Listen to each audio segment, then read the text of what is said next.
The leader of the Russian mercenary group Wagner says he's agreed to stop the movement of his troops after previously calling for an armed rebellion to oust Russia's defense minister. Putin addressed the remarks in a televised address where he called them a stab in the back and treason. He's also vowed tough actions. Yevgeny Prigozhin owns the Wagner Group, which has played a crucial role in Russia's war in Ukraine. However, Prigozhin has frequently criticized Russia's military brass, accusing them of incompetence. He also claims his forces have reached the home of Russia's military headquarters in the southern region, which also oversees the fighting in Ukraine.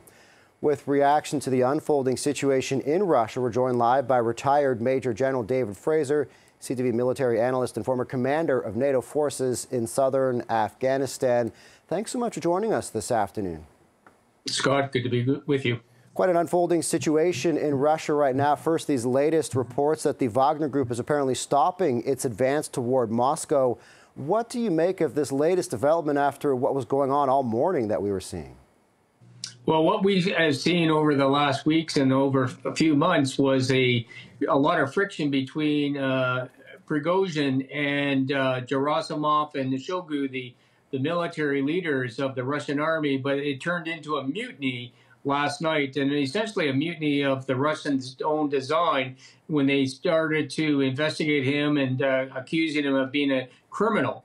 So Putin created this beast, and now this beast is starting to bite him.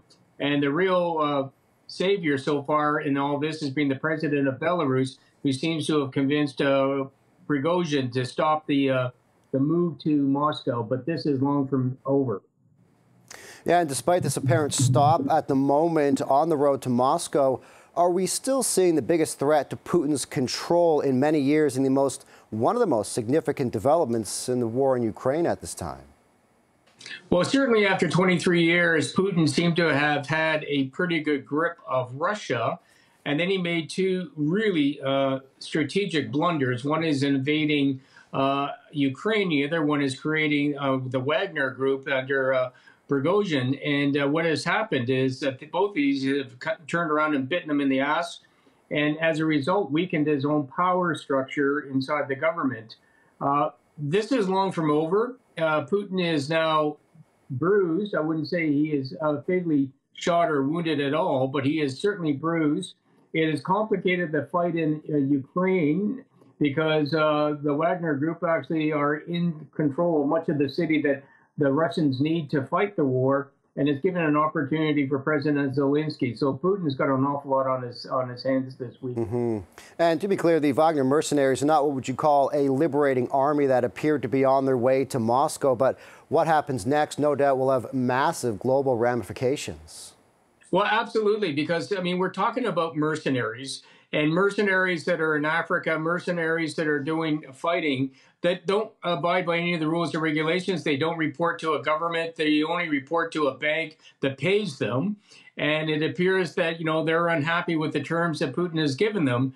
And so now you've got essentially an army, a rogue army running around the countryside now in Russia, where you don't know what they're going to do. And so the big question is, what's going to happen where the Wagner Group is? Do Russians actually start to side with Wagner and start listening to them? What is Putin going to do, and how is this going to? This is going to be a weekend to end all weekends. It is going to be a really rough time for everybody to try to figure out where this goes, because you cannot predict next week. All right, we'll have to leave it there for now. Retired Major General David Fraser, CTV military analyst and former commander of NATO forces in southern Afghanistan. Thanks so much for your time and insight today.